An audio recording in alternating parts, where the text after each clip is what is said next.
Alright guys, it's Chatterbox Reviews, coming at you guys with my review for Better Call Saul, Season 4, Episode 1.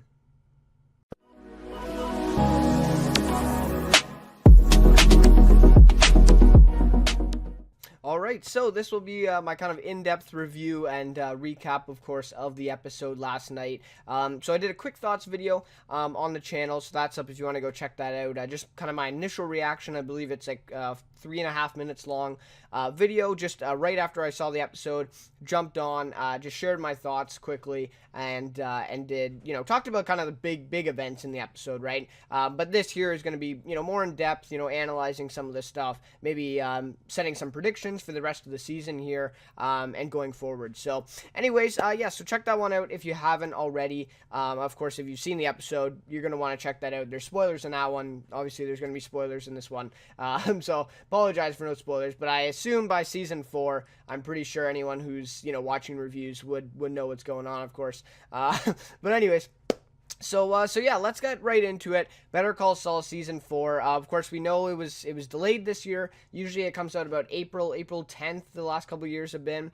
And now we're August 6th, it gets released. So we're a little bit delayed. Now, when is Season 5 going to be coming? It's already been renewed, of course, so that's up in the air too. Is that going to be now late summer again next year? So, we're not sure about that one, but it was worth the wait, honestly. I think, this show is amazing. I would probably wait even 2 years for this show. I would still, tune in and watch it, just because I'm that big of a fan of Breaking Bad and the whole universe and the show, as well. So yeah, so we had to wait a little bit longer here, but this premiere episode I thought was very, very good. Of course, very slow paced, right? There's quite a few sequences where nothing was really happening, right?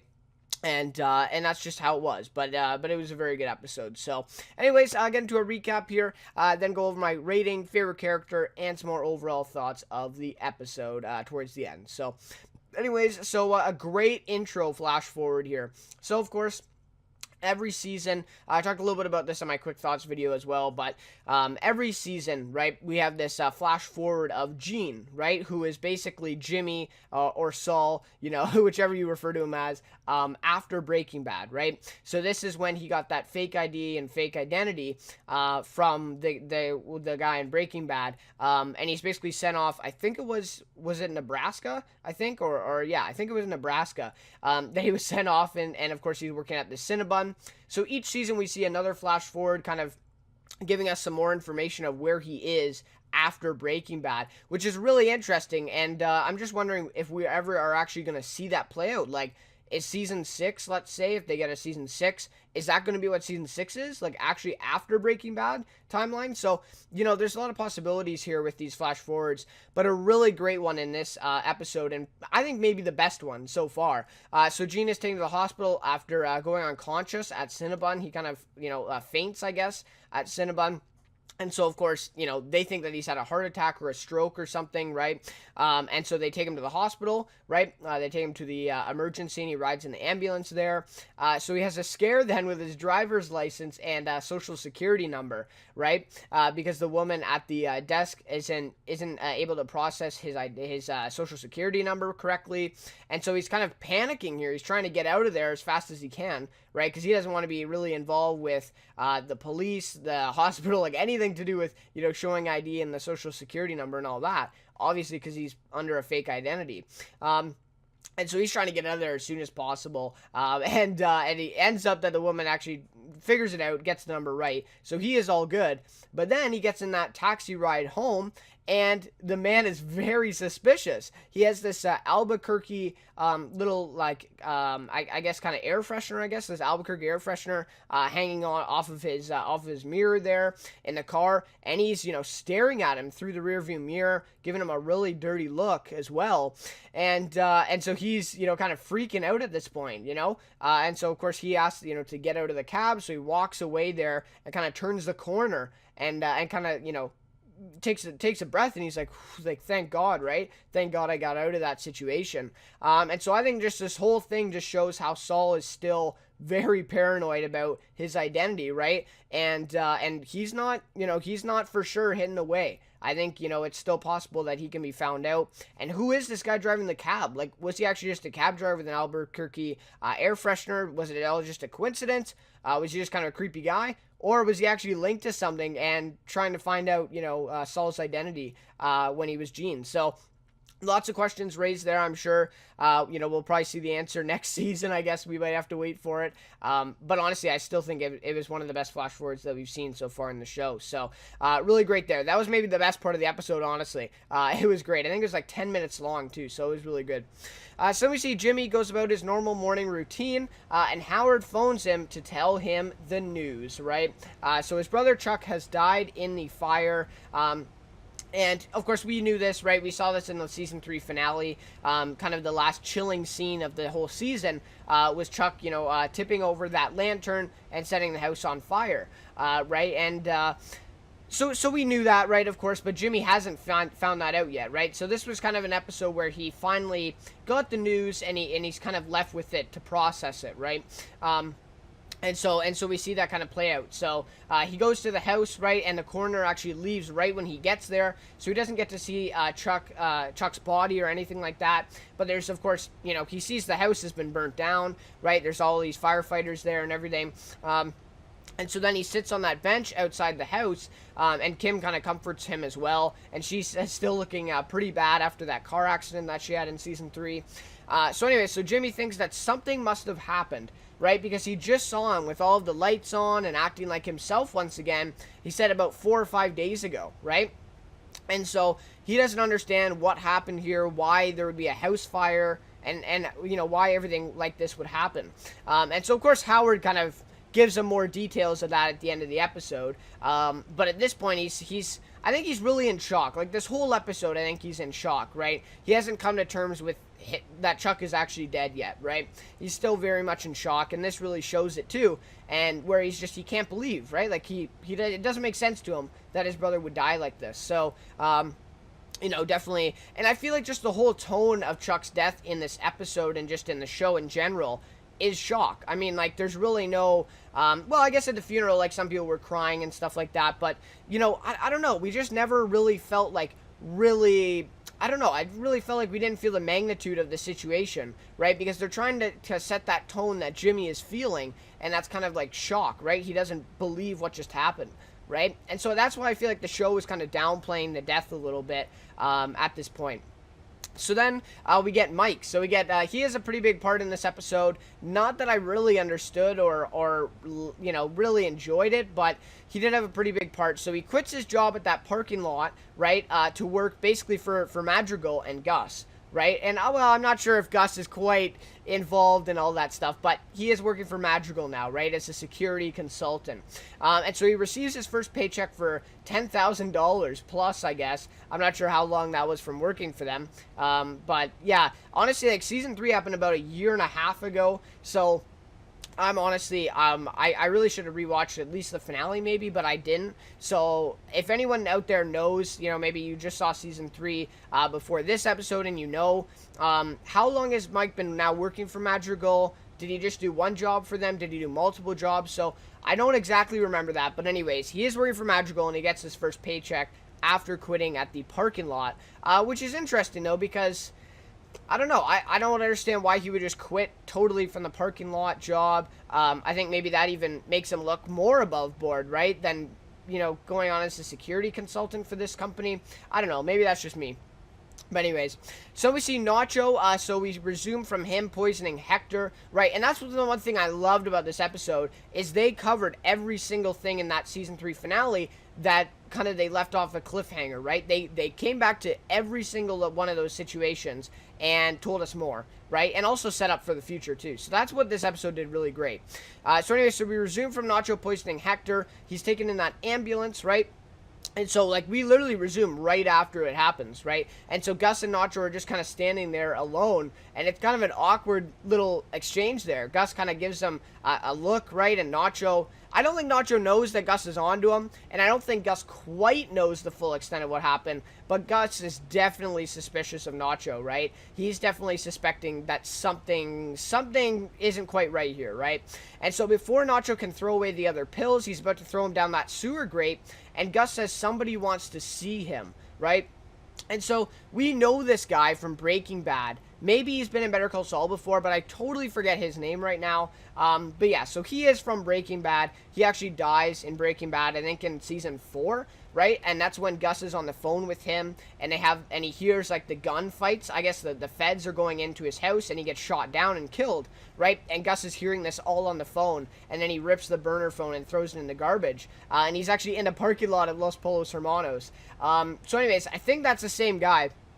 And I forget his name. But anyway, so he's in this scene. So Nacho and Gus then go to this guy, and he confronts Nacho and says he is now in charge of the shipments now that Hector is in the hospital, right? So he's getting this responsibility all of a sudden from doing this. Now, I don't think Nacho has a problem with that. He probably welcomes the responsibility. That's what he wanted. And so he's got it. He's basically in control of stuff now. But then Gus tells that man that he is kind of worried now that something is going to happen now that Hector is gone, and somebody is going to come for the Salamancas. And so that's going to be very interesting to see. And Gus is usually right about a lot of things. So I definitely think we're going to see something like that play out. Is Nacho going to be able to control, the Salamancas for now, right? We don't know yet. But anyway, and we know Nacho's not in Breaking Bad, so we know his demise has to come in the next season or two. Like, he has to be either killed off or, on a long vacation or something, because he's not in Breaking Bad and there's never any mention of him, right? So he's definitely has to be killed off in the next couple seasons here. So we'll have to see. Maybe this will be the season where he dies, right? It's possible. So we'll have to see. So then we see, after that scene, Nacho is really trying to get rid of these pills, right? Because it's the only thing that links him back to doing it to Hector, right? It's really the only thing. So Nacho finally goes to this bridge, right, to throw away the pills to get away with it. And we just see his kind of emotion here. Like, he chucks them as far as he can, right? I think he's kind of happy in this sense because now he's finally done it, right? But he also, I think, feels guilty now, right? After doing it, I think he actually feels guilty. But he's still, like, he's kind of relieved that it actually worked out and that he kind of got away with it, right? And so he throws these pills away, and he thinks he's all good now, no one's, around. But he's actually being watched by one of Gus's guys. And this is the box cutter guy. If you watch, of course, Breaking Bad, you remember this is the guy who gets the box cutter from Gus. I swear it's him. But anyway, so this is the box cutter guy, and he's watching Nacho throw the pills over the bridge. And so Gus is on to Nacho. I mean, I think it's pretty simple to see that. Now, whether he knows the full story, I don't think so, right? But he's obviously seen this happen. He knows that Nacho's up to something, right? So he definitely suspects it. And so very interesting, though, that we see the guy kind of watch him. Nacho has no idea, of course, that the guy is there, right? He has no idea. So then we see, and this was kind of a weird scene. I don't know if I really liked this scene. I just felt like it dragged on way too long. But anyway, so the man tries starting his car after helping his son with his bike. So this is a total random guy that we've never met before, of course. And the car won't start, right? The car won't start. His battery is, I guess, dead, right? And he looks in his briefcase, and his name card is gone, right? And so, of course, he's a Madrigal employee. And Mike is wearing it and taking his place. So Mike has went to the he's basically went to draining his car battery, taking his name tag just so he can kind of infiltrate Madrigal, right? And so this is an interesting little sequence here with Mike, kind of a funny kind of fun kind of sequence here, but anyway, so he goes through the garbages, right? He's telling people what to do and all this stuff, right? He's testing everything, right? So he's making notes of everything to see what the security is like and what he can get away with, right? So he kind of tests the waters here. And he's pretty much getting away with everything, right? Like, he can pretty much do anything he wants to here. And so then he goes and gives the pass back to the man, and he's like, I want to speak to your manager. And the guy is just like, he has no idea what's going on, right? And he's like, oh, where did you find this name tag, right? You know, he's still playing around with it. And Mike's, you know, like, I stole it, right? So just the whole thing kind of plays out here. And then Mike identifies all the issues, right? And then he identifies himself. He says, Ermine Trout. Really love that line as well. And he says, I'm the security consultant, right, for Madrigal. And he tells him to call Lydia and ask her who he is. So I like that line there with Mike. And we'll have to see Lydia. I mean, I think she is a very integral part to the story now. Or sorry, she is an integral part to the story. And I think she has a pretty big part to play now going forward in Better Call Saul here with Madrigal and Mike. So we'll have to see more of her going forward. She's not in this episode, of course, but I think she's going to be in a lot of season 4 now going forward. But anyway, so that was kind of a cool sequence. But again, I don't know. That whole scene with the man finding that his name card is gone and his battery's dead, that was like a 3-4 minute scene. And it's like, we don't know him. We have no idea what this is even about. And then it kind of shifts. I really did like the shift, though, where he's looking for that name tag in the briefcase, and then they kind of do like a fade, and it's on Mike's chest, and he's wearing it. So, really great stuff there. So then, at the very end of the episode here, Jimmy attends Chuck's funeral. So, again, it's just more showing that shock, I think, right? So, it's a very somber and emotional tone, but Jimmy's not crying, right? He's not emotional.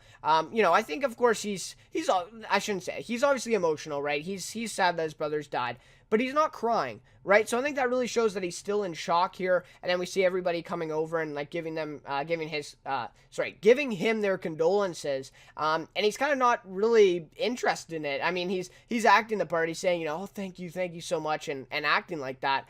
But I don't think he truly feels like that. I don't think, like, that's why I'm thinking he's still in shock right now. And also, I mean, he kind of had bad blood with his brother before he died. So, I mean, that could play a part too. Maybe he actually doesn't feel as sorry as he would if him and Chuck weren't fighting before he died. So, I mean, that's something too. But anyway, so then after the funeral scene was very brief, by the way. I expected to see the whole funeral play out, and it was only about a 2-minute scene. So, that's maybe one of the negatives of this episode, is I would have liked to see that play out. But again, it's just showing that Jimmy is still in shock, and he's not, because we only see that part of the funeral, right? And so I think that's kind of displaying Jimmy's feelings for the funeral, that he doesn't really want to focus on it too much, right? So it could be. So then we see Howard stops by the apartment, right? And this was great. So this was the last scene of the episode here. He tells Jimmy what had happened, probably, right? And, he tells Jimmy what happened probably wasn't an accident, right? Because Chuck knows how to work those lanterns, and for one of them to knock over like that and start a fire would be very, very reckless, right? And so he's kind of implying that Chuck committed suicide here, right? It was kind of under his own accord, and that he may have actually tipped over the lantern himself, which we know actually happened, right? So now I don't know if we're confirmed that he committed suicide. He at least kicked the lantern. We know that, right? So we know that. And I mean, I guess in turn you could say, okay, well, that's suicide then. But maybe he didn't mean to start the fire and kill himself in that sense. I don't know. Anyways, that'd be a discussion for another video, of course, but anyways, so Howard says that he pushed him out due to that insurance incident, right? And so he's kind of getting really emotional here as well when he says this. And Jimmy was responsible for that malpractice insurance raising, right? He was the one who went to that insurance company and did that out of kind of spite for Chuck, right? After Chuck, the stuff that he did to him. And so Chuck was basically forced out because of it, which may have led to him killing himself, because he was forced out of this firm. He didn't really have anywhere to go. He didn't know, what to do now with his life. And then maybe that's why he chose to kill himself, or chose to light his house on fire. And so it's just really crazy, this whole scene where it plays out. And it's like Howard saying that he feels extremely guilty, right? And he might be responsible for Chuck's death ultimately, when meanwhile it all goes back to Jimmy, because Jimmy is the one who took out the insurance and caused Howard to kick Chuck out. So it's just a really, really weird circle here, and Jimmy's finding this out for the first time, right? And I just love the way he reacts. I mean, this is probably the most intense little sequence of the episode here. And he says, well, Howard, I guess that's your cross to bear. Even though he knows that he is probably the one who was responsible for Chuck's death with the insurance raising. And he lets Howard blame himself. He doesn't tell Howard. So just a total Saul moment here, a totally Jimmy moment here to do this. And then all of a sudden, he's in a happy mood. He starts whistling and everything because he knows now that Howard is feeling extremely guilty and blaming himself for Chuck's death, and he can kind of get out of it now. And he, of course, he doesn't like Howard really at all. I mean, he really dislikes Howard. So he is, I mean, just the way this whole scene plays out and the way he decides to go at this is pretty crazy. It's insane, actually. And that's the end of the episode there. He starts smiling and whistling and everything because he now has Howard totally blaming himself, and he hates Howard, so that's a good thing, right? And now he doesn't even, I mean, he now the blame is on someone else for Chuck's death. So anyways, just a crazy end of the episode there. Of course, it can be interpreted in a lot of ways, but that's how I interpreted it personally. So anyways, now I get to my rating, favorite character, and some more overall thoughts of the episode.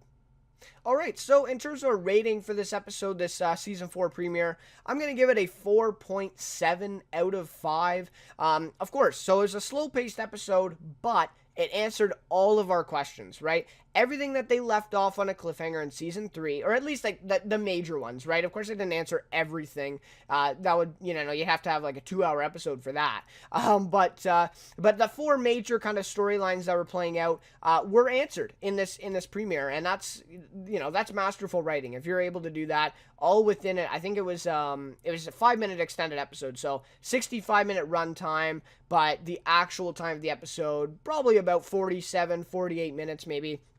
And to be able to answer all those questions that you left off with in Season 3 in 48 minutes was pretty awesome. But it was slow-paced, right? That's just, and I mean, that's kind of what Better Call Saul is. It is a slow-paced show. It's kind of a slow burn of a story. So, nothing really new. But I think a lot of people did expect the premiere to kind of, come out on fire, right? Really intense and a lot of action. And that's really just not what Better Call Saul is. Though, some of the premieres and the finales of Season 1, Season 2, Season 3 have been pretty intense, right? But this one just wasn't. And the Mike storyline was kind of odd this episode. I don't know. Again, I don't know if I really enjoyed it that much. I just felt like it was, I don't know. I felt like it was filler. I don't know. I mean, maybe they're setting up some other things here. Of course, this is kind of how he becomes a security consultant. And it just shows kind of Mike's character as well. But I don't know. It just felt like kind of filler for this episode. It's like they didn't have enough storyline for Mike, so they kind of made this thing up and made him go in there and really extended it. I mean, they really dragged it out. Maybe even to the point where it was kind of boring. I don't know. That's how I felt about it. But now, it depends on the future episodes, right? Like, if this sets up something huge for Mike, then, of course, I'm going to go back and say, okay, no, that was useful. It was good the way they did that. So, it just depends how it plays out. And a great flash forward at the beginning of the episode. I honestly think that was maybe the best thing of this episode, was that flash forward, and I think it's the best one we've had yet. So, really great stuff there. 4.7 out of 5, and so really the only negative, the funeral scene wasn't that long, which I would have liked to see a little bit more of, and I'm sure we'll see a lot more of Chuck, in his death and what that means to Jimmy, of course, throughout the whole season, so there's nothing lost there, of course, but yeah. So, favorite character for this one is going to be Jimmy McGill, of course, or Saul Goodman, whichever I see a lot of people referring him to just Saul, even though he's not Saul yet in Better Call Saul. I don't know. It gets confusing. But anyways, so Bob Odenkirk, a fabulous job in this episode once again. He's an amazing actor. I mean, he really is. I mean, without him being as good as he is, I really don't think this show would be able to have legs, right? With Breaking Bad, the universe, this is a little bit of a slower paced show, right? I mean, this is, you kind of have to wait on it, right? And without him as kind of the main centerpiece here, I don't know if this show would be as successful as it is. I really don't. So, he does an amazing job, like always. And in this episode, he was great. Of course, Jimmy, I'm really looking forward to this season and seeing how this pans out with Chuck's death and how it affects him, if he's going to come out of this shock. And I think at one point in this season, I think it's going to hit him, and I think he's just going to be kind of broken by it, and this kind of shock will subside. So I think that's going to happen at one point, but, just a really interesting character here. I have told a lot of my friends, this is the season, in my opinion, that Jimmy McGill turns into Saul Goodman.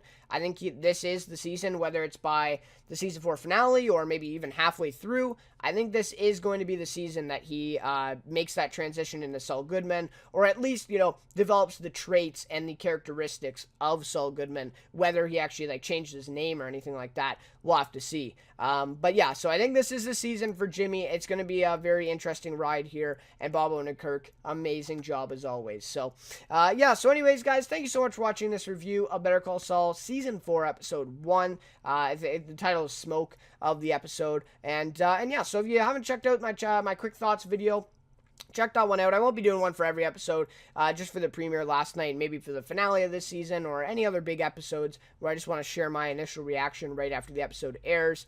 That's what that's for. But anyways, guys, again, thank you so much for watching this review. Thank you so much for your support on the channel.